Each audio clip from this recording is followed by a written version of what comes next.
Πήγε το καλοκαιράκι, αλλά κάποιος τους έχει πειράξει λίγο περισσότερο η ζέστη. Ήξερες ότι η ενέργεια στη χώρα μας είναι σήμερα μικρότερη από αυτή της Σουηδίας, της Φιλανδίας και της Ισπανίας? Μάλιστα.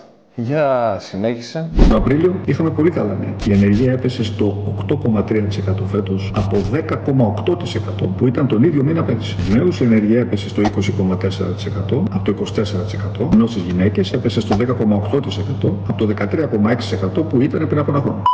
Στοπ. Καλά αυτά, αλλά πάμε να μιλήσουμε και λίγο γήινα τώρα. Παρά τη βελτίωση των δικτών, ο κόσμος εκεί έξω δουλεύει πάρα πολλές ώρες, με πολύ κακές συνθήκες και χωρίς καμία ανέλυξη. Και όλα αυτά φυσικά σε κακοπληρωτές θέσεις. Και πάμε και σε μια ακόμη μεγαλύτερη αλήθεια, η οποία πρέπει να μας χωνάει πάρα πολύ ως Έλληνες. Επικεφαλίδα, νέοι και πτυχία.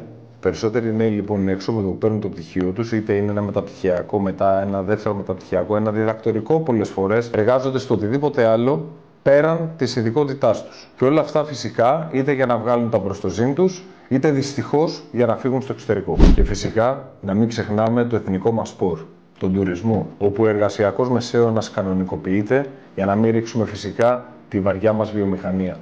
Αυτή η μείωση δεν έγινε από μόνη της. Έγινε με σχέδιο. Αυτό είναι το μόνο σίγουρο. Τι θα γίνει όμως στο τέλος? Εγώ θα πρότεινα να ρωτούσαμε καλύτερα τους φίλους και τις φίλες μας που έχουν φύγει στο εξωτερικό για μια καλύτερη και πιο ποιοτική ζωή.